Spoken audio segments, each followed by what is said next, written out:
Y'all here? Y'all ready to talk some Star Wars? Ask your boy Star Wars only, anything and everything under the bright suns that we have here on the beautiful planet of Earth, or formerly beautiful. And also, yeah, we have a specific topic that I do want to talk about today. There's a lot of controversy going around Gina Carano. Am I saying her name right? I feel rude if I don't. Let's put a picture of her. Carano. That's how I want to say it. Carano. Let me let me see if I can find how to say it. That's always what I do. Let's see. Whenever I can't understand how to say someone's name. Here we go. There's literally a video on YouTube called "How to Pronounce Gina Carano." Let's make sure you guys don't hear the pronunciation in the background because there's a trailer for HBO Max going on for the ads. I used to have YouTube Premium, and then I stopped paying $10 a month for it, but I do recommend it. I actually did like it for a good while. Let's see what they say here.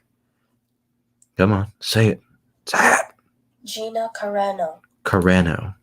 Okay, I was a little off, a little on, but Gina Carano. But yeah, a lot of people are really upset with Gina over some tweets she's been making, and we all know Twitter is the most civil society that has ever been. But let's look at some of these tweets here. This is the one that's really caused a lot of controversy today. She says, open up your businesses and churches, put whatever regulations you want to, because that is your right, but open them up. You're telling me COVID-19 knows the difference between a protest or praise and worship. I haven't even been to church in over a decade, but I sure would go now. And then she replied to herself in another part of the thread saying, the world is open, but no one is allowed to work. Working is a right you, as an American, have. It gives us purpose, focus, pride, and most importantly, a way to support the ones we love. People are dropping like flies from depression and suicide, overdoses, murder. Enough already. And I love I love the responses to this, how self-righteous some of these people are in the replies, and people that actually kind of like and respect a little bit. Here's one of the this is a different one that I want to talk about. Let's see if I can find a few of them. This one, these two are kind of interesting. This guy's saying, yes, please tell me how much worse you want the death toll from COVID-19 to be, since you're obviously an expert in medicine. And I love this narrative that it's been driven up by a lot of people about experts when it comes to science and medicine. We all got to listen to the experts on the science and then the medicine on COVID-19 when they've gotten a lot of this wrong in the first place. And not only have they gotten it wrong, I want to listen to the experts on science about science. And if the experts on science were going to give me advice on what to do with the country, they would say, yeah, we got to lock down nonstop. But then there are experts on economics, which is something that people on Twitter and particularly the left don't like to listen to. But the experts on the economy would say, hey, dude, you got to open this thing back up. And she makes a good point when she says that in that second part of her tweet that's saying people are dropping like flies from depression, suicides, overdoses, murder. Enough already. She's got a good point. When the economy is like it is, when we shut down like this, when we self-isolate, when the entire world is going through an economic depression or a recession, as you will, people do have overdoses on drugs. Drug use goes up. Depression skyrockets, and when depression skyrockets and people use a lot more drugs than they should, people are going to kill themselves. Suicide does go up, and one of the reasons I think these riots have become such a big deal is because after being locked up for so long, the first thing you can do is go out and about and start rioting in the streets. I can understand why this would cause a lot of culture unrest. So I do find it a little bit funny when what's funny to me is that she's not even really picking a side. A lot of people are coming at her, making this like a right-wing thing, like her being Republican or not. Like this tweet, she says the day before, how is oppressing others to do others a good way to take a stand against oppression? Let me reread that. How is oppressing others a good way to take a stand against oppression? Unless this year's chaos is not solely about oppression and is obviously not solely about a pandemic, or we'd all be dead. 2020 is an election year, America. Take back your freedom. Protect the free world, American flag. And of course, the reply right underneath that is silence Trump supporter. She never mentioned anything about Trump. She never even said anything to me that was really right wing. And I always said on my channel, I am an open conservative. I will always fancied myself an 80s Republican, an 80s conservative, because I like that kind of stuff. And so this take of that she's a Trump supporter now because she's simply saying that, hey, why does it make sense to literally because someone's saying that simply saying we got to reopen the country, simply saying that, hey, it's not right of you to come at these people for disagreeing with you and oppressing them. Like you're literally not allowed to disagree with a lot of these rioters, these BLM activists, these people on Twitter. And if you do disagree with them, well, then, we have to oppress them. We have to tell them, oh, you're wrong, you're evil, you want people to die because of COVID. And that's what makes no sense to me about this. That one comment we were looking at where the guy's saying that you want the death toll from COVID to skyrocket up and everything. Do you guys remember about, I think it was almost, what was it, 3,000 years ago? They said 15 days to slow the spread. The goal of this whole COVID thing was to not overwhelm the hospitals, and then we would open up the country slowly but surely. And what is it? It's September. The summer is over, guys. I mean, we kind of understand a lot more about this COVID thing. And the CDC came out with a report, I think last week, saying that 6% of the people who have died from COVID, only 6%, had no pre-existing medical conditions. So that means if you're in healthy, I'm 21, I'm decently, I wouldn't say decently healthy. I'm a healthy guy. I do MMA training, and my MMA training and my jiu-jitsu, my judo, my Muay Thai training, all this stuff involves guys who are, there's a guy, the guy who owns the gym. He's like in his 60s and 70s. He is sharp as I don't know what the good reference would be, but he's a witty old man. I'm telling you, that boy's got some moves on him, and he's got a strong immune system because he's been healthy. And so a lot of the things that we've learned about COVID is that, hey, if you're older, yeah, this thing might affect you, but if you're young, it's not. So why don't we do what Sweden did and let everybody go out and about? And then look at the reply underneath it. The fact that you have bots and MAGAs as the only ones agreeing with you tells me all I need to know about you. And then Yoda saying, oh, how stupid you are. That's another good ideology, and it's a good narrative to push. So if someone who I don't like agrees with you, you are now representing their views. Therefore, you are stupid. Don't you love Twitter?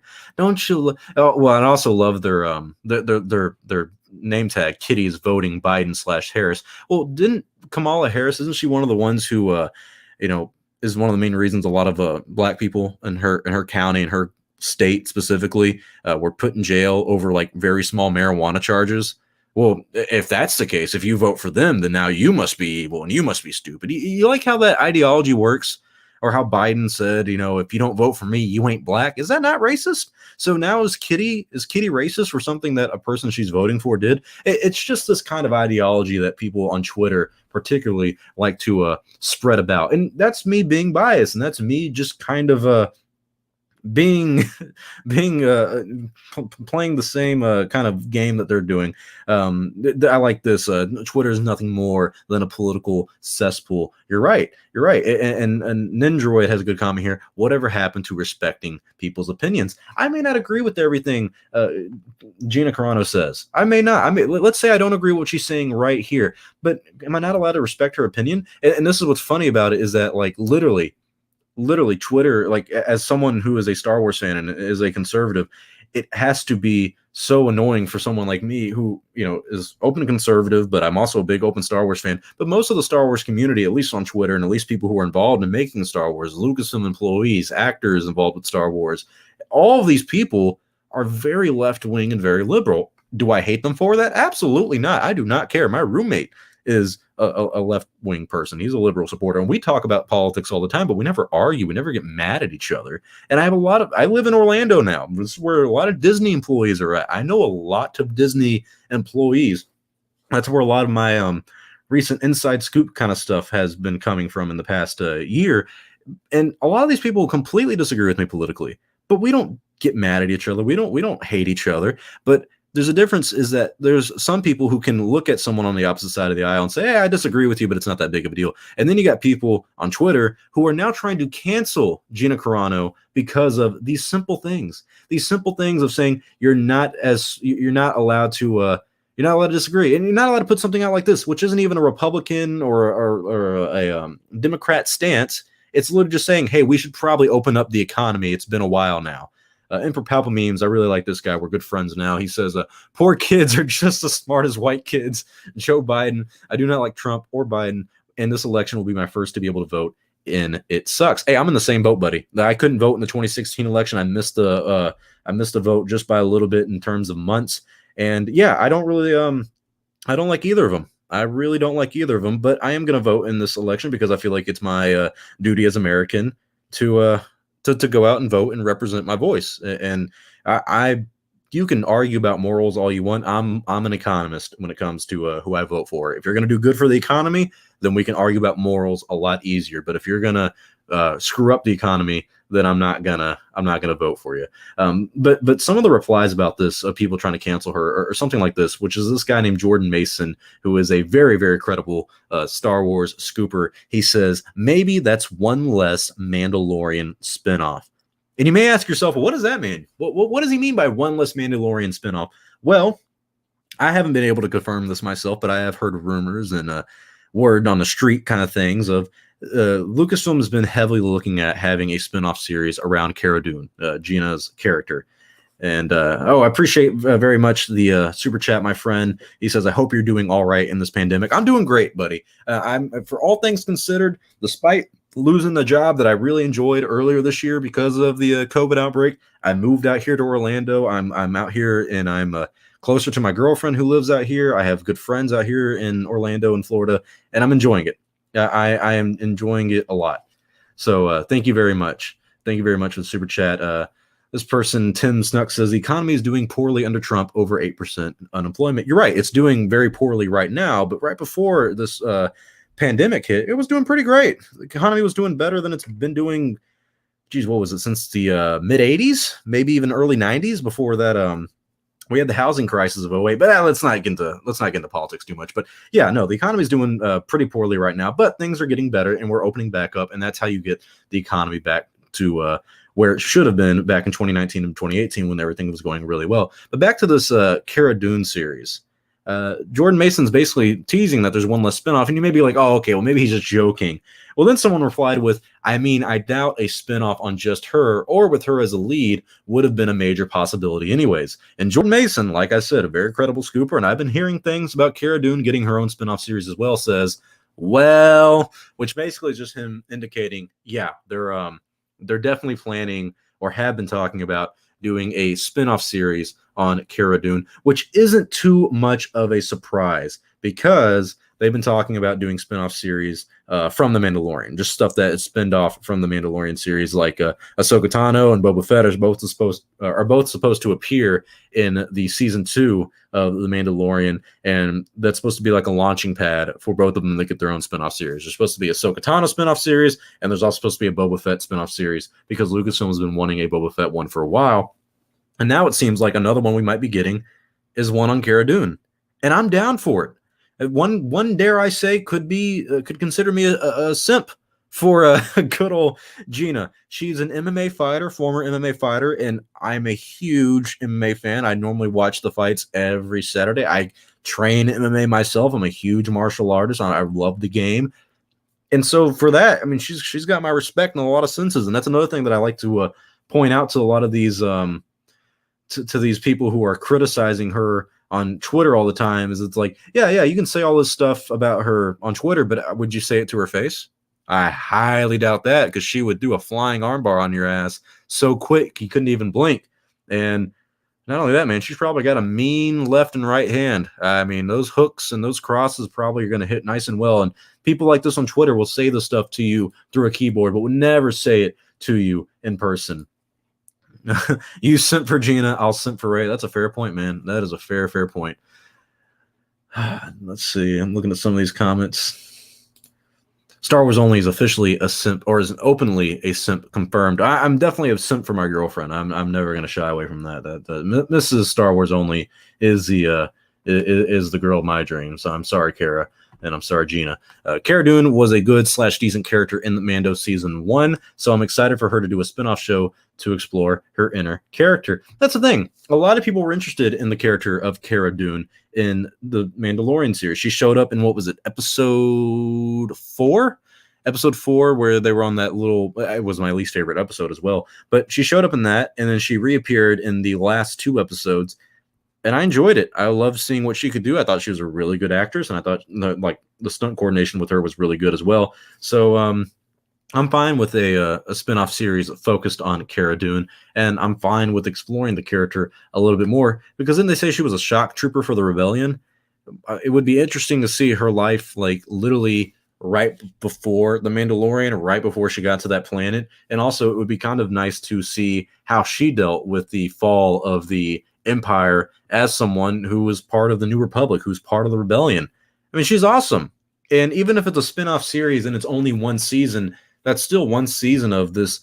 Does it not fit the Lucasfilm narrative that people are trying to say that they have now, or even people on the left side of the Twitter world who are wanting more diversity and wanting to represent strong female characters? Is this not the strong female character we all been looking for, that we all like?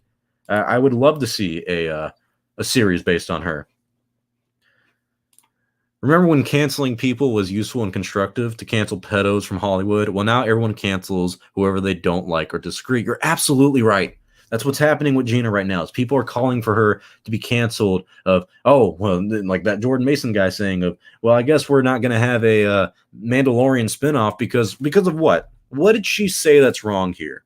That you're allowed to go out and work. Someone got really upset with me on Twitter when I talked about this, saying that like, oh, you wanting to go work and the fact that giving you work gives you purpose, focus, and pride is something that the upper class wants you to do. It's like, well, what do you do with your life then, man? I want to do a job. I like doing YouTube. YouTube gives me some fulfillment. I love this job. Even though it's not my full-time job, it's still something I love doing.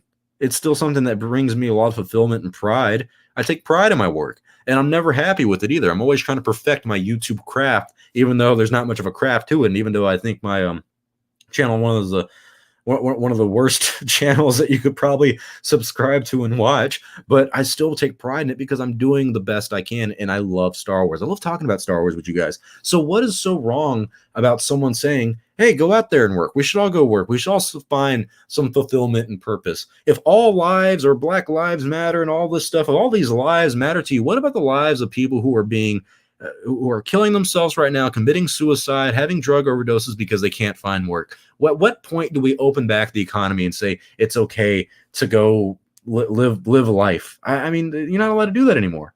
You're not allowed to do it anymore. It's an odd time we live in, guys, and I'm sad to see that Gina is getting the bad end of the stick on this simply for some comments. SN7 says cancel culture / PC is fascism disguised as manners. George Carlin. I love George Carlin. Disagreed with him a lot on a lot of political fronts, of course. Excuse me.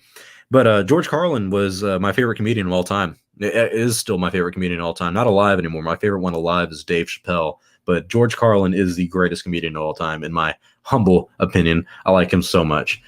Anyways, let's see what some of you guys are saying. You guys got any question? By the way, just go ahead and shoot me some questions that you guys want to ask. Let's see.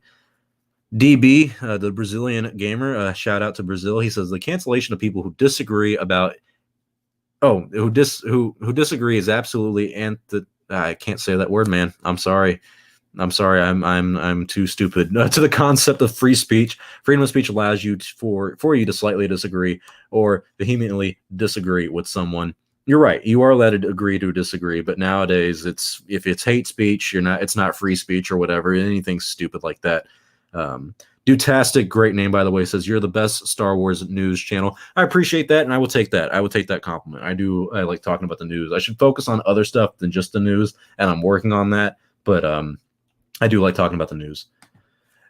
Spartan Republic says, what I like about your channel is that you're not afraid to put facts and opinions out there. Well, yeah. I mean, why should you be afraid of it? It's just Star Wars. I don't know why anyone would shy away from an opinion or a fact on this stuff. If you guys disagree with me about Star Wars, who cares? I can still sit down, have a glass of whiskey with you, smoke a blunt with you, talk about literally anything under the sun.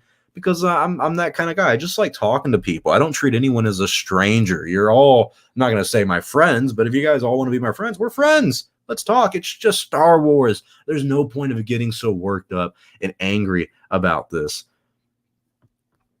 Gina Carano is the only person in Star Wars speaking sense. You're absolutely right. You're absolutely right. She is speaking a lot of sense right here. And I really hope that they don't cancel her supposedly spinoff series because of something as stupid as this. Commander Wolf says, you're one of my favorite Star Wars channels, Star Wars Only. You're awesome. Keep up the good work, man. Thank you very much, Commander Wolf. I really appreciate the compliment. It does mean a lot. Let's see. Palpamine says, Star Wars Only would disagree so much when it comes to Star Wars, yet we're able to stay chill and have a laugh about it. Wish there was more of that in this community. I do think there is a growing aspect of this now, because even that video I made about, what was it, All Star Wars is Good, the creator of that, Trevor, who not a fan of him on Twitter and not a fan of a lot of his opinions, but even he reached out to me on Twitter, DM'd me and said, hey, I watched your video. I'll admit it wasn't my, it was the first video I ever watched of you. Wasn't my favorite video that you made either. But, I think this movement's gotten beyond me and we should have a talk about it. Something like that made me gain Trevor's respect a lot. And it made me look at him and go, you know what? Hey, why don't you come on the Tatooine show one day? It wasn't going to be this weekend, but maybe even next weekend. We can have Trevor on and we can talk about his All Star Wars is Good movement. We can talk about the disagreements that we have in the Star Wars realm, because he thinks Star Wars The Rise of Skywalker Episode 9 was a masterpiece. I don't. I really don't think it was a masterpiece. Do I hate it? I mean, hate's a strong word, but I just didn't like it. So it's things like that where you do have to, the goal is not to convince someone to agree with you. The goal is not to change someone's opinion. In my opinion, the goal is to find common ground and kind of find where Star Wars can better itself and where we as a fandom can go from here. And so I'm really excited to talk to Trevor about that one day. Let's see. Denied access. I think some people are too emotional about Star Wars. You're right. You're absolutely right. People get really emotional about Star Wars now, and it's okay because we all love Star Wars, and Star Wars is great. But there does come a point where you go, "Hey, these are just films. It's just a franchise. They're movies." And even though I do think they're more than that, because I am a diehard Star Wars fan, I'm not going to let it control my life. And that's one reason, like, when people ask me, do you watch this channel? Or when I have friends who know that I have this YouTube account, they're like, hey, you want to talk about Star Wars? It's like, not really. You want to talk about anything else other than Star Wars? You want to talk about some politics? I'm not very politically active, but I listen to politics all the time. I'm a big boxing fan, huge boxing fan. And I'm a huge MMA fan. You want to talk about those things? Let's talk about those things as well. You want to talk about film? I love film. You got to have other hobbies than just Star Wars. If your life is consumed by Star Wars, I'm not going to say you don't have a life. You need to grow out of it. You need to expand yourself. You need to have different hobbies and different interests so you can actually feel a little bit more fulfilled in your life. So will this Cara Dune series come to fruition? I personally think so. I do see it happening. I just think the reaction that people are having to this are kind of funny. Like Around the Galaxy podcast, I actually do like these guys, and I think they're very well-minded people, and I respect them a lot. But even they had a bad take on this, where they're saying PR people at Lucasfilm and Disney Plus / Disney just moved to DEFCON 4. Why? Like, why? What did she say in this that makes you go, oh my God, this is so awful? What's so bad about opening up your businesses and churches? I mean, you're allowed to go out into the streets and protest, apparently. Like no one's up in arms about the protests that are going on around the world, mainly not on Twitter. I don't see any of these people on Twitter saying, hey, we should all stay inside and not protest because, COVID's going to be spread. No one cares about that. No one cares about the fact that a lot of these protesters are literally out there killing cops and raiding these small businesses, killing people who disagree with them. You see that one video of them like ambushing is a strong word, but like they were going into these restaurants, yelling at people in restaurants. There was a lady that like was surrounded by a group of people, part of the Black Lives Matter group, and they were all holding their fist up in the air, telling her to do the same. And she's actually someone who has donated to Black Lives Matter before, and she didn't. And they all just got mad at her. It's like, what? Why is that okay that you're not allowed to open up your business or church? You're not allowed to go pray. What's so wrong about that? Why is this a DEFCON 4 situation? But the Ray Park thing wasn't a DEFCON 4 situation. I didn't see them get all up in arms about that. No one's trying to cancel Ray Park still. No one's up in arms about that whole situation, that whole scandal. It's just it's amazing the kind of narratives that people drive. If you agree with me, then it's okay. But if you disagree with me, you got to be canceled. You got to be canceled. We got to move things up to DEFCON 4. Got to move things up to DEFCON 4. Looking through some of these comments. Oh, yeah. Gina Carano versus Cris Cyborg and Strikeforce.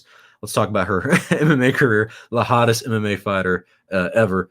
Well, hottest ever MMA fighter. Yeah, I mean, yeah, she's up there in attractiveness for the MMA community. I would agree with that.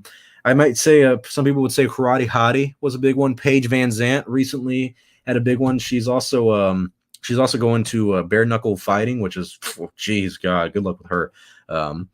Flaming Arrow says, so you're a martial arts guy? Question mark. I do Taekwondo. I've been training for 4 years. Yeah, I have a black belt in American Taekwondo, so we did a little bit more punches and kind of kickboxing aspect than just the Olympic style Taekwondo.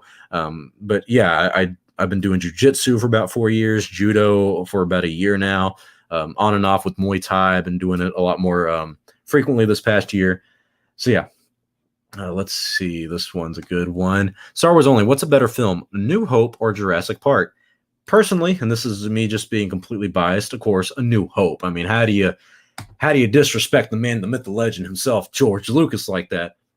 Jurassic Park is great. I really enjoyed that movie. I watched it for the first time, I think, a few weeks ago. No, fuck, my bad. Way sooner than that. A year and a half ago, maybe even 2 years ago, I watched it for the first time, and I did really like it. I think Jurassic Park may be a little bit more of a fun film for the time, but each one came out during a different era. And Jurassic Park would not have been possible without A New Hope. Steven Spielberg looks to George Lucas as a dear friend. They've always been really good friends for a long time. So he, of course, used ILM to help make Jurassic Park.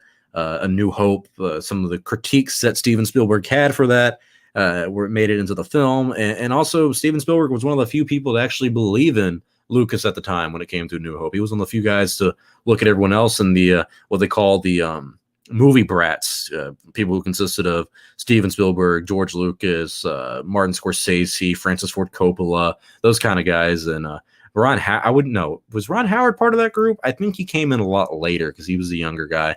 But yeah, Steven Spielberg was one of the few guys to look at George Lucas and say, hey, you got a great thing going on here with A New Hope. And so I will always say New Hope is better, but I do think A New Hope beats it out. But I do think Jurassic Park was also really important.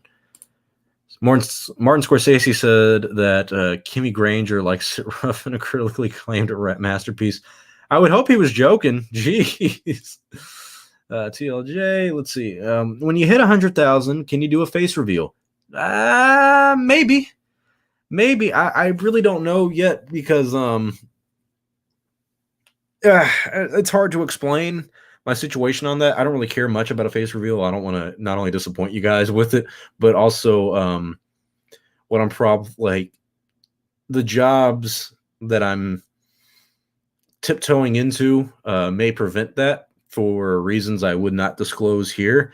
And it's nothing like, oh my God, I'm working for the government, man, like some Bob Lazar shit. But it's also one of those things where anonymity is a very powerful tool in the position I'm in with the, I guess I would say Star Wars fandom in some sense. There's a lot of behind the scenes stuff that like maybe 5 people know about that would be a real reason why I'm not doing a face reveal, even at 100K. And we're at 58,000 right now. So that's, I would say in the far off future, I would hope to hit 100K by the end of 2021 if I can. This pandemic really kind of prevented me from doing a lot of the work that I wanted to. But there's also some benefits to not showing my face, you know? So yeah, let's look at some of these other ones. Korean Jedi says, on what platform will you play Squadrons? That's a good question. I think I pre-ordered it on Xbox One. I have an Xbox One X right over here. But what I'm looking to do, if I'm being honest with you guys, and I'm not a big PC whiz or anything like that, and I'm gonna try to play it on PC myself and do I got to do an actual PC build. I've been running this YouTube channel from a laptop that came out in like 2016, so it's definitely dated. But the NVIDIA is coming out with that new RTX series, the 3000 series, and I really want to get the RTX 3080. And then I even have like the parts that I want with it. Like I want to do an Intel Core i9 processor with it, the 10 core one, and do like 32 gigs of RAM. What else was I going to do? I was going to do like a dual monitor, the Asus. It's like 920 by 1080, 144 hertz monitors. Like just kind of want to get a good PC build so I can have a high power gaming PC and not really worry about those stupid console wars that are coming up. So yeah, I'm trying to build a PC that'll be around $3,000 though. So not the not the cheapest thing, but I don't have a PC, right? Well, I mean I have a laptop, but it's a, Dell Inspiron, and it's got like a 960 GM in it, so it's not great. It's getting old. Gabriel asks, how is your documentary going? It's definitely a work in progress. It's not like it's. I'm hoping I don't have to end up delaying it. The pandemic really kind of set me back on the plans for it. I'm still writing it though, and that kind of annoys me. I wanted to be done with the writing aspect of it sooner than later, but yeah, I'm still writing it. And for me, the big thing with these kind of documentaries is I really want to tell a story and tell things that you don't know.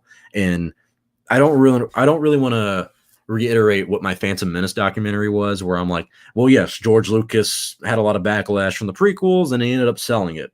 Like, you've heard that, and we know that. But I want to go a little bit deeper into who George Lucas is as a filmmaker, why he made Star Wars the way he did, why he made a lot of decisions that he did on the terms of behind the scenes stuff.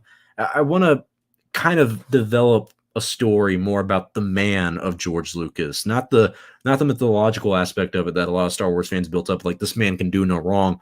I want to dive into, and the reason why this is hard, and this is why it's kind of stopping me a little bit in my tracks of having a little bit of writer's block of how to tell the story in a way that keeps your attention. Because when I tell you about why George Lucas was, I'm trying to think of a point that I might make in the documentary. Let's say like why George Lucas was very anti the studio system. I want to tell you about that, and I want to give you an example of that. But when I tell you why George Lucas was against the studio system, it has to deal with what happened with his first film, THX 1138, with his film right before Star Wars, American Graffiti. I had to tell you about those situations and those stories without losing your attention. And I'm very big on not losing your attention. I want you to feel like you're actually learning from this, and I want you to feel engaged with the story, and I want you to feel engaged with who George Lucas is and how he came to be the filmmaker that he was. And the reason that's important to me is because then you can understand the man a lot more and understand why he made the decisions in Star Wars, why he was such an integral part in filmmaking. And that's another thing I'm going to dive into a lot with this documentary, is not just why George Lucas himself had a lot to do with the revolutionary aspects of film, like 2 or 3 times now, but also the people he employed, like at ILM and Lucasfilm in general, the people that he employed that literally went on to change the world for better in terms of filmmaking. I mean, you guys know John Knoll, the guy who worked at ILM during the prequels and even still works at Lucasfilm to this day. Him and his brother were like the co-creators of Photoshop. That's something I'm going to mention in this documentary. So there's a lot that I really want to that I really want to focus on in this documentary that I really am excited about, but also I want to just take my time and just really focus on getting the story down pat and getting you guys engaged. And I appreciate it, Gabriel, when he says it's okay if you delay it, go for quality instead of releasing it earlier. And if I have to delay it, I would delay it to May, just because that would be a good month to release it. But I don't want to.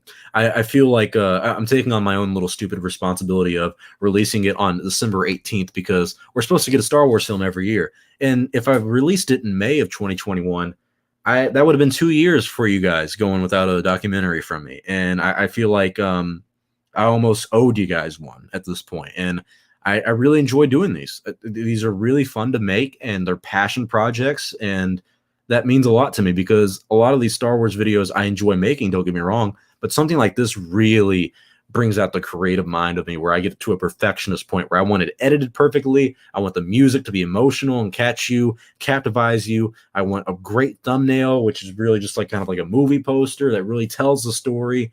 I just want it all to be so good. So it's a work in progress, but we're doing good. Don't worry about it right now. If I don't have the script finished by September, October, November. If I don't have it finished by like the end of October, then I'll be like, crap. I may have to rush this again, and I don't want to do that.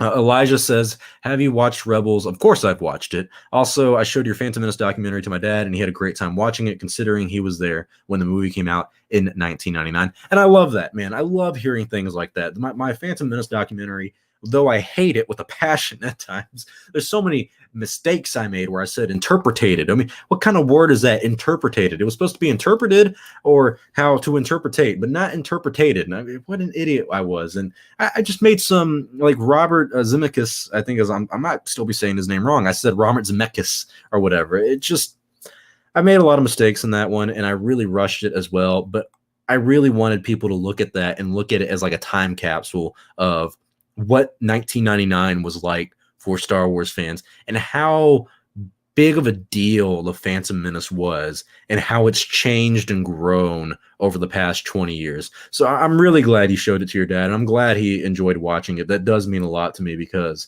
I like hearing those kind of stories. It's one of those documentaries that I want anyone to sit down. And if you were there for it in 1999, you can sit down and have a nostalgic fest sense of being like, wow, I remember that. I remember the Midnight Madness of Toys R Us. And I remember all the commercials and the hype for the Phantom Menace and the backlash that kind of came afterwards. I remember all that. But then I also want people who are my age or even younger to look at it and be like, wow, I had no idea it was such a big deal at that time. I really do enjoy that aspect of it. So thank you very much for the kind words about it and showing it to your dad. Joshua says, how different do you think Star Wars would have been if John Williams didn't join as composer? Oh, I don't think it would have done as well as it has been at all. John Williams, the big thing about the original trilogy of Star Wars was it was a collaborative effort. So if you didn't have John Williams, if you didn't have Marshall Lucas, if you didn't have Gary Kurtz involved with it, Star Wars would not be what it is today. Star Wars would not have been such a huge hit. It took just the right amount of music from John Williams. It took the perfect editing from the editing team like Marshall Lucas, George Lucas, and what was his name? Paul Hirsch, I think is his name as well. The other people who helped edit the film. It took the perfect editing to make the film not feel clanky and not feel emotionalist. It took so many things to just be right at the exact right time for it to be the big success that it was in 1977. So, yeah, I really think that John was a huge part of it. This comment says, I would love George to return, but let's be honest, he is a pretty old man now. I doubt he could handle the stress of running a huge franchise again. I'd still want to be proven wrong, though. Okay, so if he does return, the thing of him returning, though, is that it's up to him, man. This idea that he is not like allowed to come back and make Star Wars baffles me. If he came to Kathleen Kennedy and said, hey, I want to make a film, and then I want to make two of them or just one, I want to do a spinoff film, she would say yes. I mean, it's George Lucas. She literally owes her job to George. And I have no doubt in my mind that not only Disney would say yes, but they all would say yes. Of course, would they want some say in how the film was made? Yes. And that's where the complications of George Lucas coming back would arise. If George Lucas is a control freak, and good on him, The Salty Pineapples makes a good point on it of saying one big problem with the prequels is George did everything and had yes men. And that's a very debated topic, but in my opinion, it's not really up for debate. George at that time was, I mean, it's literally George Lucas, the man who created Star Wars. When he comes to you and says, I have this idea for this character named Jar Jar Binks, whose arms are longer than his legs, and he has this really funny look, and he talks very weird, and he steps in the poopy poo, and it's supposed to make the kids laugh. Even if you're a editor, if you're an animator, if you're someone who's going to do like the rewrites on the script, or even though he probably didn't have any for that, even if you're someone who's working on the film, like let's just say Rick McCallum, the producer, are you really going to look at the man who created Star Wars and be like, hey, George, that's not a good idea? Because people have been telling George Lucas things that he said weren't good ideas forever. I mean, there's so many things people have told him that weren't going to work that ended up working. So for him, there's going to be a part of him who's going to go, you say I can't do it, watch me prove you wrong, and props to him. But in terms of story, yeah, he probably should have had someone to rewrite the script. He probably should have had Lawrence Kasdan come in like he wanted to, but he called Lawrence Kasdan up, and Lawrence Kasdan would have been the few guys to, voice his criticisms about the film and the script. But he called Lawrence Kasdan up a few weeks before they started shooting, and so that the idea that the prequels were planned out to the T is just false. I mean, he wrote every single film after the last film came out, and that's completely fine because he didn't rush the films, thank God. But I do think he should have used other people to come in and help out. But we'll see. I can't say your name. I think it's like Slanaro RJ. He says, I look forward to your next documentary. I appreciate that a lot, my friend. I'm doing a lot of work on it. I'm really excited to make it. Ninjroid says, can you maybe do a rewrite video on one of the Star Wars films that you were not a huge fan of? For example, doing The Rise of Skywalker rewrite. I do like that idea. I just, like I said, I get into a perfectionist mind state of like, how do I want to write it? Like, what story differences do I want to make? But maybe I could do one for The Rise of Skywalker. Maybe I could do one for The Last Jedi or something. That would not be a bad idea. Elijah says, I will wait your documentary's arrival with great interest. I appreciate that a lot, my friend. I'm excited to get that. Salty Pineapple says, your documentaries make you a special Star Wars YouTuber. And I agree on that. That's a little bit part where I'll stroke my ego, where I'll say that I feel like my documentaries kind of separate me a little bit from some of the other Star Wars channels because a lot of other people don't do that. And I do take pride in that. I want to do something different than everyone else because everyone does so many different things that are yet similar, if that makes sense. I mean, there's so many lore channels, there's so many news channels, it just gets annoying. And for Palpatine says, what do you think of how the fans ruined Star Wars documentary? Thinking about doing something like that, going back to Phantom Menace days, even Empire Strikes Back. I didn't know that was a documentary. Let me see if I can type that in. How the fans ruined Star Wars. See who made that. And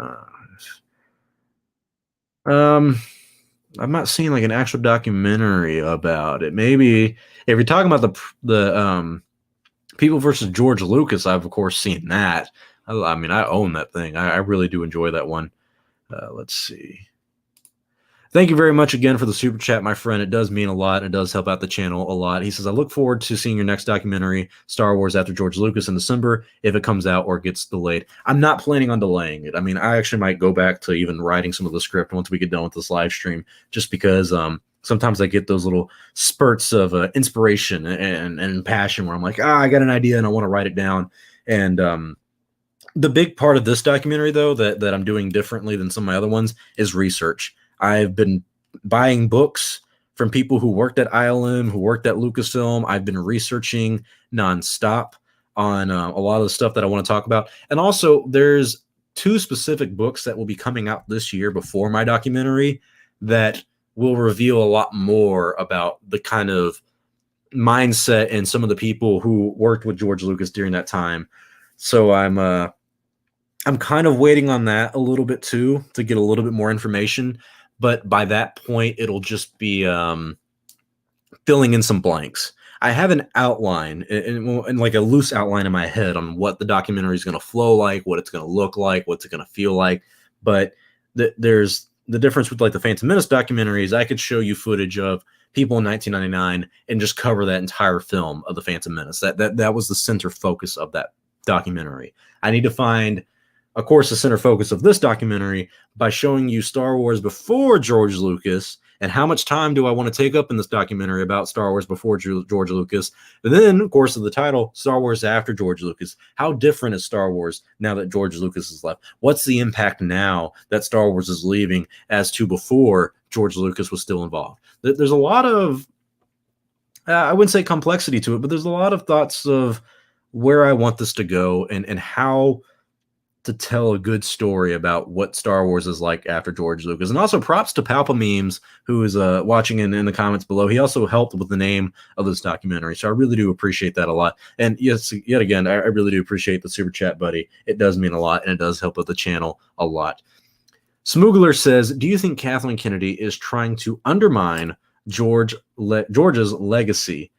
Personally, no. I don't understand that narrative, really. I think Kathleen Kennedy was put in a very unfortunate situation of, hey, thanks for hopping in on the Star Wars bandwagon. Thanks for being a president of Lucasfilm, but you got 3 years to make a brand new trilogy.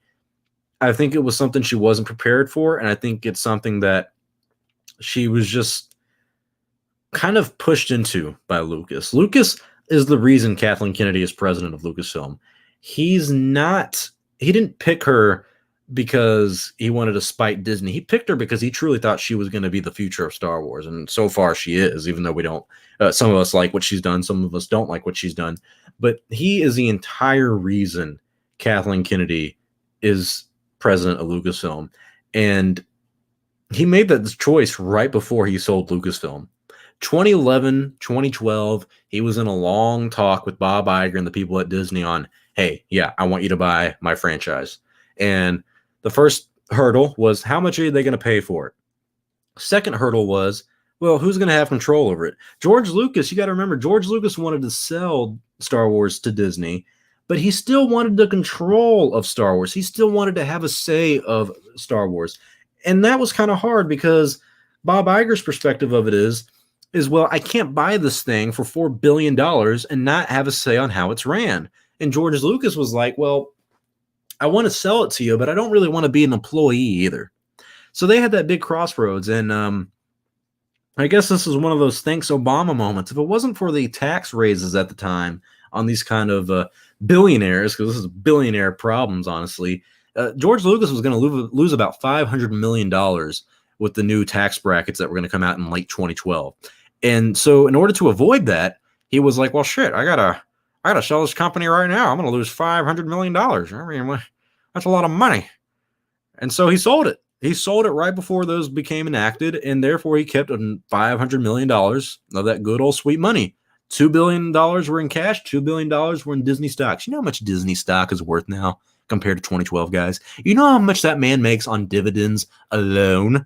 So yeah, I don't think Kathleen's trying to undermine George's legacy. I think George made a very rushed decision in a very weird time of his life where he was, yes, trying to make the sequel trilogy, but also trying to kind of hand the reins over to someone else because, let's be honest, the man's older, and he knows that one day that clock is going to stop ticking. And I pray it's not for another 10 years. I pray it's not for another 15 or 20. I want that man to live forever. But he knows one day his clock's going to stop ticking, and he knows when that does happen, he's the sole proprietor of that company. At the time he was. So someone would have taken the reins. Is it going to be Jet Lucas? I like the guy. I've met Jet Lucas. I got him on Snapchat. No, he's not going to take the reins over it. I don't think he has the passion for it. I don't think he's as interested in it. And even George Lucas wasn't that interested in it. But it's a long, complicated talk about that, and I guess that's something we'll cover a lot in my my documentary. Brendan Bellman, thank you very much for the super chat, my friend. It's much appreciated, and it does help out the channel a lot. He says, how's the interview selection going? It is going really, really good. Thank you for asking. We, I don't know what you'd even call him, but basically I have a guy named, his name in YouTube is like Mr. Clickbait, and then his name in my Discord server is literally God, and he's kind of been like an assistant for the channel, and he's really helped out in so many ways that you guys would not understand. And he's also one of the few people who know a lot about the secret behind the scenes stuff your boy Star Wars Only's been working on. He is the one who did the interviews the other night with a lot of people in my Discord. He selected everyone who's going to be interviewed by me, and he's going to send me the list, and I will set up dates and times with everybody and interview them on certain. I'll be asking everyone basically the same questions. There'll be about maybe 5 to 10 questions about different specific topics that I want to talk about. And so I'll have like a video titled like what Star Wars fans think about X, Y, and Z kind of thing. Like what Star Wars fans think about the sequel trilogy, what Star Wars fans think about Kathleen Kennedy, what Star Wars fans think about the prequels in 2021 or 2020, all that kind of stuff. Different topics, but all covering specifically what you guys, the people I'm interviewing, think about Star Wars today. And it will be people, and what I liked about what he did too is that he picked people with differing opinions. It's not all going to be one opinion. And so it's basically going to be me. I don't even think you're really going to hear my voice, except for maybe me asking the question on, hey, what do you think about Kathleen Kennedy as president of Lucasfilm? And do you think she should stay on at Lucasfilm after 2021? And then you'll hear some people talk about it for 3 to 4 or 5 minutes. I'll just use different audio clips from everyone and use B-roll footage of Kathleen Kennedy, all that kind of stuff. So it's going really good. I'm really excited for that video to come out. I'm really excited to see what you guys think about think about all of it, because I think it's nice to actually listen to the audience and listen to Star Wars fans on what they think. Papa Memes ask, how do I get in on these interviews? Buddy, I mean, you can already be in it if you want. You're kind of in an odd situation because I was doing this for like audience, like casual Star Wars fans, and you do have a voice in the community. But I wouldn't mind interviewing you as well, just to get your opinion, because I do appreciate your opinions a lot, and I do like you as a person. Brendan Bellman, thank you very much again for another super chat, my friend. It means a lot. He says, do people who've been selected know yet? I think they do. Let me check my DMs with my friend real quick. Let's see. He said, I'll DM first, tell him made it. So no, the people who have been picked do not know it yet. He's going to DM them. The guy who interviewed everyone the other night on Discord, he'll DM you guys and tell everyone, hey, you've been selected. And then you'll get a DM from me, or maybe we'll do like a big group chat on Discord and set everything up, because I had like, there's certain days of the week that I train a lot, but like Sundays and like even Saturdays, I am mostly free, so we could do like interviews on that. And plus, I don't know how many people he even selected, so I could do it at different times of the day and work around your guys' schedule. So yeah, I'm excited to do that. Alex Side Channel says, Star Wars Only. I heard you like Eckhart's Ladder, so I want to ask, what is your favorite class of Star Destroyer? Mine is the Interdictor. Maybe I'm saying it wrong. I don't know. I do like Eckhart's Ladder. I unfortunately do not like the topics of like which spaceship is better in Star Wars, like Star Class Destroyer. This is where I am very ignorant and a very bad Star Wars fan. I don't know anything about that stuff, man. You tell me the difference between the ones from the Republic era with like the Clone Wars, the ones with the Empire, and the one with the First Order. I'm going to tell you, they're all different colors. That's all I know about the difference. I don't know anything about that stuff. I do like Eckhart's Ladder. We have talked in private before, I think through Instagram and everything. He was very nice to me. I was very nice to him. I get along with him, and I do like him a lot. You'd actually be surprised how many like bigger Star Wars YouTube channels I've actually talked to privately and gotten along with a lot, and had like some bigger Star Wars channels reach out and be like, hey, man, I really like your opinions and your honesty and that kind of stuff. And I was like, I didn't even know you knew I existed. I appreciate that a lot. So that is kind of nice to have from time to time. And I just appreciate talking to some of those bigger channels, because they can give you a decent perspective on how to grow your channel and do different things.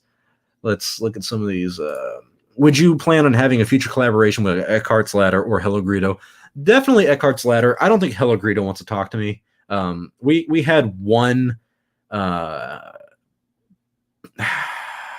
interaction where he was kind to me on Instagram and asked for a shout out, and then I gave him one because I've always liked his channel, and I felt like over the past few years he's gotten a little smug, and I guess I eat my own words, because I tried just having a normal conversation with the guy, and he ghosted me. And that's not me being petty and being like, oh, you got to talk to me, man, kind of thing.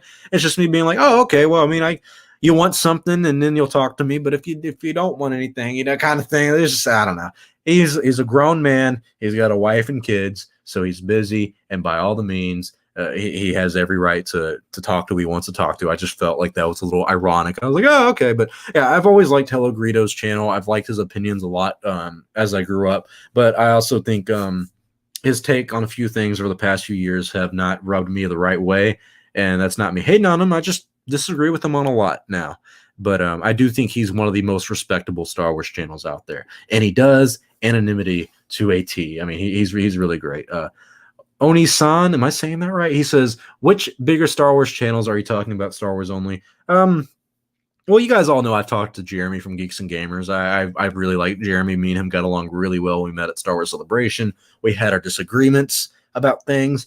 Met him in person because I'm one of those people. I'm like, hey, I'll say it to your face and I'll say it online. If I can say it online, I can say it to your face as well. Because like I said, at the end of the day, it's just Star Wars. So I met Jeremy in person. We talked everything out, and we hung out for a good hour or two, which kind of surprised me. Not like hung out like we went and got a beer, but we were just walking around Celebration, just talking, not just about Star Wars, but about literally anything. So I really do think Jeremy gets a bad rap from certain parts of the community. Understandably so. He does like to play things up to a T. That's because he's telling you up front, hey, this is YouTube, man. I'm doing my thing. I'm doing my gig.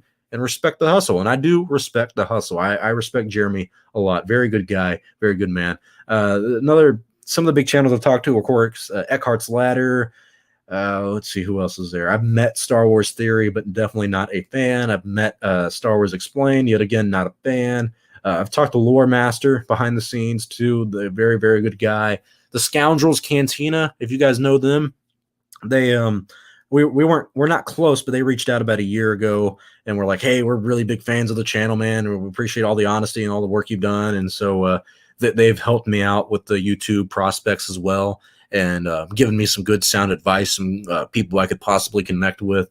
So it's kind of nice talking to these kind of people. Even this guy, at Chat, if you guys follow his channel on YouTube, he's not a bigger Star Wars channel, but he's a really good guy, man. I have his number and everything. We were supposed to meet up at Star Wars Celebration, but never happened, unfortunately, because they canceled it. But yeah, I've talked to a lot of the bigger channels and just other Star Wars channels in the community, and it's nice talking to them because you realize we don't have to only talk about Star Wars, and we can get along about a lot of different things. I'm sure there's another channel or two I'm forgetting to mention, but that's just because of life, and there's so many people out there.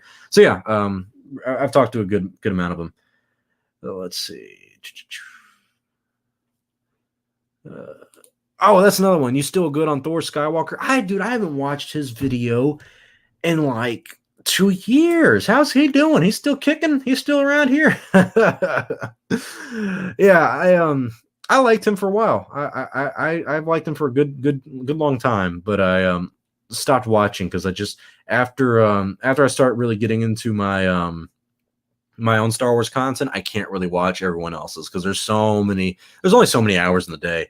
Hello Greedo does interesting content. He has got kind of an ego now. Maybe that's the word I'm looking for. Maybe he does have a little bit of an ego, but is it not deserved? Has he not put in his time yet into the fandom? Has he not gotten the respect he deserves yet? I don't know. I think he has got a good amount of fandom. Collab with Star Wars Theory. It would be funny. It would not be funny. I no. I don't like that guy. He's been very rude and very mean to a lot of my friends who were under the ages of 18 and did not need to be bullied by his little fandom that were bullied by his little fandom. And for Palpatine says, I know this is going to sound fanboyish, but your channel is one of my main inspirations for my own. I subscribed to you from the day you started your channel and have been following since. I appreciate that, man. It means a lot, and it's always nice to hear that if I helped inspire you to make your own channel, because there were people who inspired me to make my channel in the Star Wars community. People like Evans Nova, I think is what his name, Jin Sarai, the Gray, what was the name? So another guy I can't think of, but like Jin Sarai and Evans Nova, they were part of like this very smaller community of Star Wars YouTube channels that were lore based and like versus series kind of stuff. And I loved those guys, and they were just such a big part of my Star Wars fandom when I was in high school. And that really led to me going like, you know what? I'm tired of this Instagram stuff. I want to make my own Star Wars YouTube channel. So those guys just mean a lot to me, and were a big part of me starting up my own channel. So yeah, I appreciate you having kind of that same experience, even if it's with me. But yeah, it's always kind of cool being able to talk to people about Star Wars and having pride in your content and making content that's really fun. Let's go on to some of these other comments. Oh, that's another one. Net Alliance. Net Alliance is cool. Yeah, I love Net Alliance. He was like the first Star Wars YouTube channel that was bigger than me, who was like, hey, I like your content. I respect you a lot. Let's talk. And we had podcast or two. I get along with him a lot. He really, really good guy, man. I love Net Alliance, and I have none but respect for that guy. Gabriel says, I'm waiting for you to talk about Doomcock and Mike Zero. Ah, man, what's there to say? What's there to say that I haven't already said before? I don't like either of them. I like Doomcock a lot less than I like Mike Zero.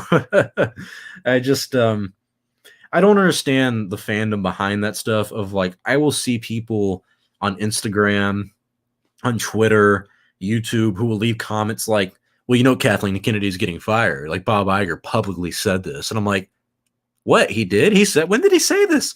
And then they'll say, yeah, man, it's like known. Like, it's like you can hear the news. And then like they link the news and it's from Doom. I'm like, come on. Come on, what are you talking about? And he always uses the same defense, and they always use the same defense of him lying, of being like, well, you know, he's just saying it's a rumor. If I came to you and was like, hey, I don't know if you heard, John, but Mike said he's going to beat you up tomorrow at 5 o'clock on the dot. Don't worry, though. It's just a rumor. And you're like, well, who told you that? Who told you Mike was going to beat me up? And I'm like, well, Mike's friend or Mike himself told me. But don't worry about that, dude. Take it with a grain of salt. I think it's just a rumor. It's like, wait, no, didn't you say you just heard it from Mike? How's that a rumor or a grain of salt? If he said himself he's going to beat me up, why would you? What do you mean that's just a rumor? That's not a rumor. That's something he said. That's my take on it. Is it a rumor, or like, if you have sources, stand by your sources? I don't get it. I don't get it. If you have sources, and this is why I don't come out with these little scoops. I say, if I have a source, I trust them 110%. But if I don't, then, well, I'm not going to tell you about it. Dudetastic says, dude, Star Wars Theories fan base is really toxic. Once someone made a joke about his watch hours and they banned him from the channel. Jesus, good God. Yeah, man, that's interesting. Thanos' farm. What a name, man. He said, what's your opinion on the Vader fan film? I got a lot of slack for that stupid Vader effing fan film, man. I did not think it was that great. I thought it was really corny and cheesy for like the first 5 minutes. Like little Annie from like the Phantom Menace talking to Padme, wanted to vomit in my mouth. But then when they had like the shot of like Theory and his face in the Vader mask and everything, I was like, bro, that's cool. Like if you would have started the film from there, I would have been a lot more interesting. But the first like 5 to 10 minutes of it, it's just like a masturbation fest for prequel fans. It's like, oh God, it's fucking Vader. And look at all these clone troopers shooting at him. Oh yeah. And then like he says that really corny line that George Lucas himself probably wrote. He's like, you took me from her. Who writes this stuff? I mean, I don't know. Maybe I'm a cynic and maybe I have no room to talk because I never made my own fan film. But good God, that was overrated to the max, man. Overrated. Very good, very, very good effects, very good concept, I guess. But nah, I was not a fan of it. This is a funny one. German Man 9000 says, Star Wars only. Who's your favorite Spider-Man? Dude, I gotta go with Tobey Maguire. Can't beat the classic, man. I think Tobey Maguire is like the great version of like Peter Parker hitting that nerdiness, and then like Tom Holland is like good for like actually wearing the suit and giving that vibe of Spider-Man. So I would go with Tom. Not my bad. I was going to say Tom Maguire, but Tobey Maguire is my boy. Maybe it's because I grew up with that, and those are the ones that came to theaters when I was a kid. But yeah, no, I whatever.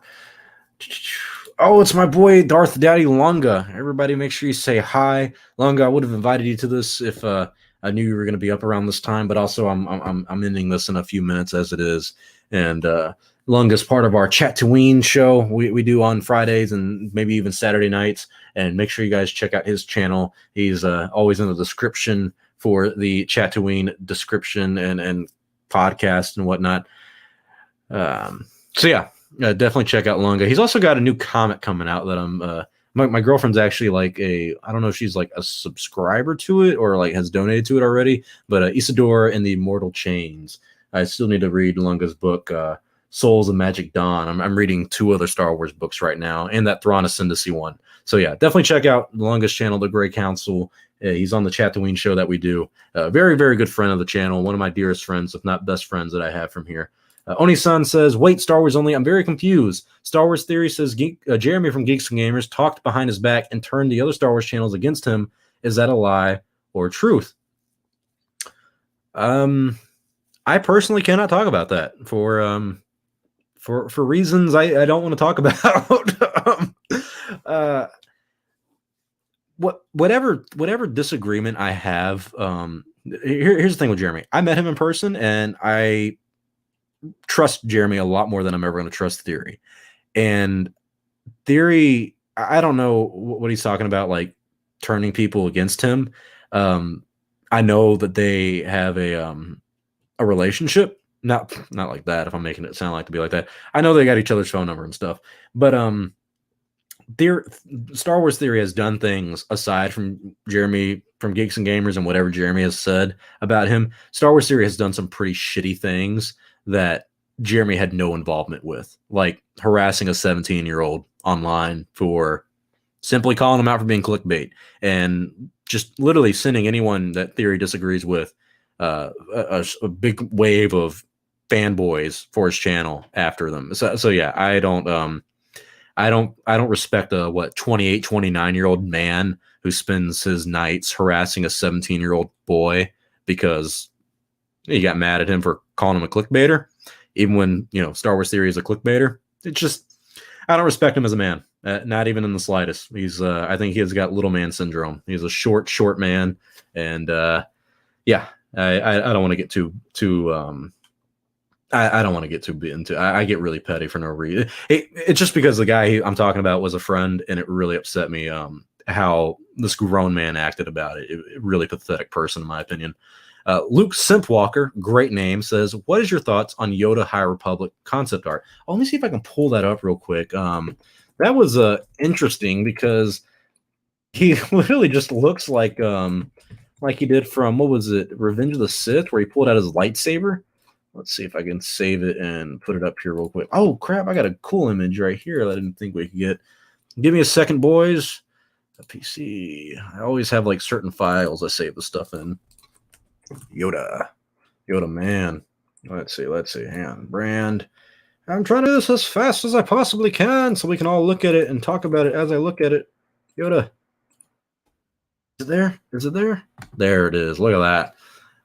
My boy looks fresh. So fresh. So on the left side, he looks like "fuck with me, you shall not," and on the right side, he looks like he does from Revenge of the Sith, where he pulled out his lightsaber. So I think he looks really cool. I will be honest. I'm not a lot of I'm not really interested in Yoda's arc about this because well, what more is there to tell about a story? I heard in this he's apparently like a journeyman or something like that, like a I don't know what you would even call it, but I don't. We'll see. I guess he's supposed to be like 200 years, 400 years younger than he is in the original trilogy and prequel trilogy. No. Yeah, he's like 700 around this time, so that'll be kind of interesting. He doesn't even look that much younger, but I wonder if we're going to hear him talk. I wonder how he's going to act. I wonder who he's going to interact with and what he's going to talk about the future. Like if someone brings up the fall of the Jedi Order and he's like, "Nah, that's never going to happen." That would be kind of funny to see. Now, let's see. Someone told me he looks like Mace Windu mixed with Yoda. On the left, he really does. He really, really does. Can you talk about season 2 of The Mandalorian? Yep, this will probably be the last little topic we have, guys. I'm going to end this in about 3 to 5 minutes because it is getting late, and your boy, my girlfriend should be over here in a little bit, and don't want her walking into me streaming and all that. But season 2 comes out on, what is it, October 30th of, I was about to say of October, October 30th, 2020. And if you guys look at the tweet that they announced it with, it said that it was going to be, you can watch new episodes of The Mandalorian, not just episodes, meaning there may be 1 or 2. So I don't know how many are going to debut. I would hope at least 2. But then again, maybe they're gonna do what they did last year and have like 1 debut on the day it comes out, October 30th, and then 1 come out like that Monday. Because I think they did that with the original release, where I think they had 1 come out on November 17th when Disney Plus debuted, and then like a few days later on that Friday, to kind of get into that normal cycle of having it every Friday, they had another one launch on Disney Plus, episode 2. So I don't know how many are going to come out, but I am really excited for season 2. It's supposed to be a lot of cameos, apparently. Sabine Wren, Bo-Katan, Ahsoka Tano, Tamara Morrison as Boba Fett, someone wearing Boba Fett's armor named Cobb Vanth. I mean, you name it, they're in there. And I've already said before on the Tatooine show, me, Darth Daddy Lunga, and the Goldman, we all have cameos with Mandalorian season 2. I won't tell you what episode, but I will tell you that we will be there. So look forward to that. Lord Vader says, "What happened between Jeremy and Star Wars Theory?" I don't know. I have no idea what Oni-san was saying about it, but I mean, I don't watch Theory's videos, so whatever he said about the situation is beyond me. Not my news. Not my table. Almost. Yeah, there we go. Star Wars only. What the fuck is your problem? I don't know, man. I don't know anymore. Everybody, my problem. Everybody. But all right, guys, probably gonna end the stream now. It's been a nice little night. If you guys have any last that one's funny. George Lucas is supposed to be in Mando season 2. You're right. He probably is. He probably has a cameo somewhere with all these cameos. But yeah, we're gonna end the stream in a few minutes. So if you guys have any pressing questions you want to ask, go ahead and ask them, and I'll answer them as quick as I can. And let's see. What do you think about Generation Tech? I don't know who they are. I think I know who they are. I don't think I've ever paid attention to them. I don't think I've ever watched really any of their videos. Maybe once or twice. Star Wars Only. What have your sources said about the Mandalorian season 2? I came out with a scoop. It wasn't a scoop. It was kind of like a speculation. I said there was going to be a production starting for Lucasfilm in November and ending around June, and I thought it was going to be Mandalorian season 3. It is not. I am 110% confident that is. Well, I'm not even 100% confident. I can basically confirm that it is going to be the Cassian Andor series. So the Cassian Andor series is going to start production around November. I mean, it's already started production, but like when I mean production now, I mean like filming, and it's going to last till June. So I think that means the series is going to come out in late 2021. And I also think that the Bad Batch animated series is coming out in spring of 2021, around the same time the Lego Star Wars series is coming out, the Skywalker Saga. So there's that. Thank you very much, Raz80, for the super chat donation. It means a lot, buddy. And you didn't add a comment, so I didn't have anything to reply with, but I do appreciate it a lot, man. It does mean a lot for the channel. So but back to the my sources on Mandalorian season 2.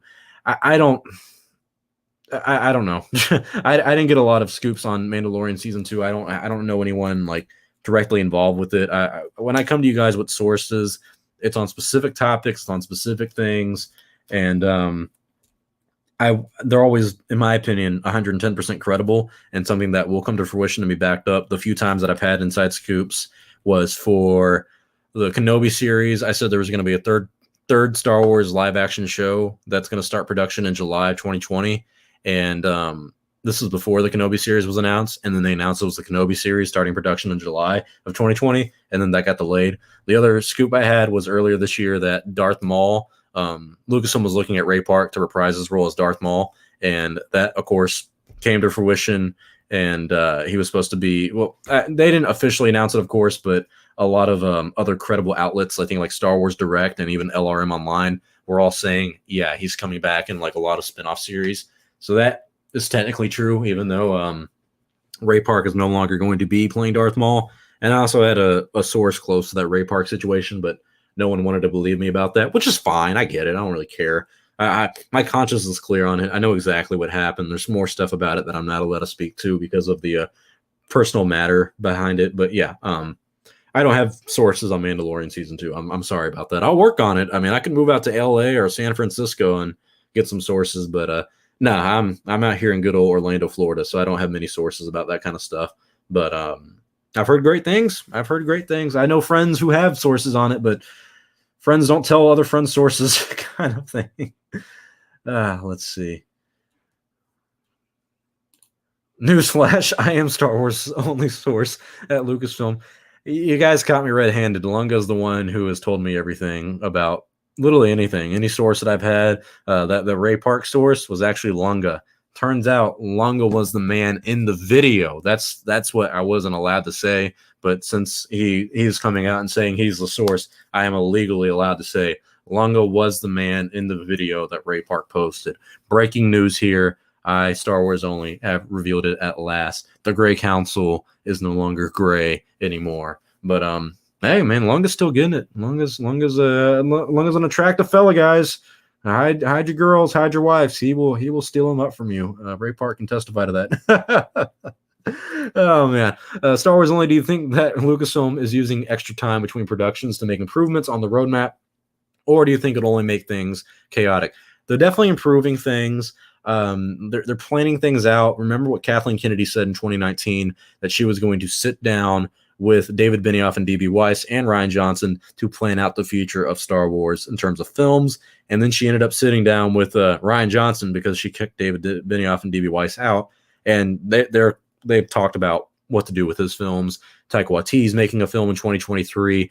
I think they do have a roadmap and a clear goal for the next 7 years of Star Wars. And the reason I say 7 is because the last film that's slated to release is in 2027. So Star Wars does have a future. It does seem semi-promising. Little concerned, but we'll see how things go. We'll see how things go. Polish away. I fucking love you, Lunga. All right, that's it for the day's stream, guys. Thank you all for tuning in. I really do appreciate it. These are always fun. We had a good amount of viewers today too, and everything. So thank you all for joining in. We'll probably do another one in maybe a week or so, and I'm going to put out an interview with all the other Star Wars fans that I'm going to ask about their perception on Star Wars right now, their opinions on Star Wars as it stands today. So look forward to that. I'm Star Wars Only. Hope you guys enjoyed this live stream. I enjoyed your company on this beautiful Sunday night. I will see you all next time in tomorrow's video, and may the Force be with you always.